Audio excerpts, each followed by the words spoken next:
Okay, remember they're changing my voice and my speech pattern. So later on in 1 Samuel 18, Saul is stressing about this. He's afraid of David and he's jealous of David. Remember, Set is the Egyptian equivalent of Baal, and he's a deity of rape, storms, the principles of evil, including jealousy. Jealousy. Saul starts feeling jealous and afraid, right? Saul has only slain, his thousands, and David his tens of thousands, according to what the women are singing. So as Saul is feeling jealous and walking on the path of jealousy and organized and calculated plotting, right? He's the king. He's going to plot in a calculated manner. The spirit of it's time to plot in a calculated manner, okay, has come to him. Okay, I say it that way so they don't take me out of context. I try to do things like that. I try to do what I can. Anyway, so that spirit has come upon him. Okay. And now God sends him an evil spirit forcefully, right? It's a forceful spirit. And Set is also a deity of brute force. As there's a connection between Dagon, the deity of the Philistines at the time, and Baal, right? Dagon can be considered one of the Baals, one of the family of Baal. Okay?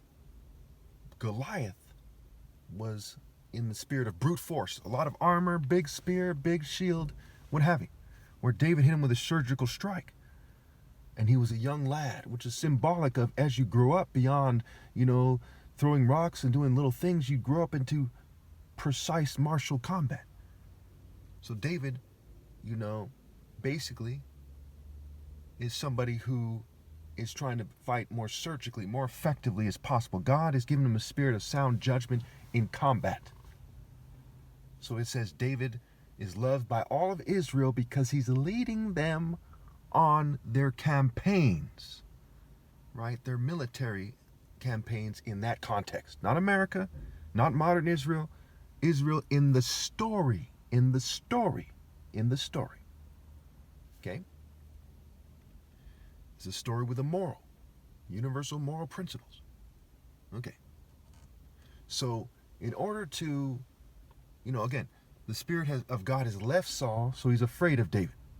Okay? And in order to try to trick David, Saul offers him his daughter Merab, okay, and his daughter Michal, right, whose name is similar to the word Michael, who cast Satan down in Revelation. And in 2 Samuel 5, we'll get to that if I continue into 2 Samuel. I plan to, at this point, to finish all of Samuel. It ends like chapter 31 or something. Okay.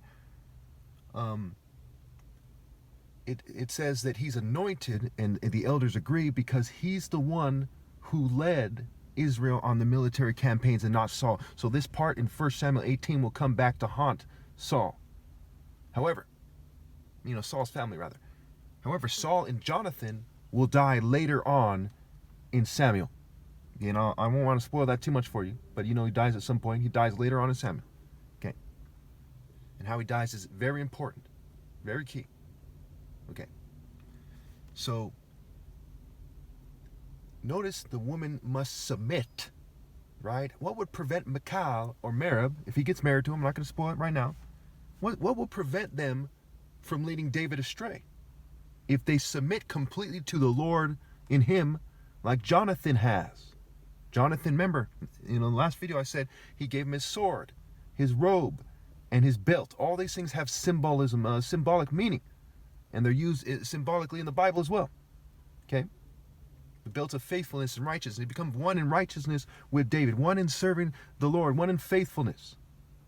You see what I'm saying?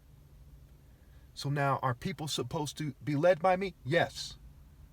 Should they judge for themselves that is the case? Yes.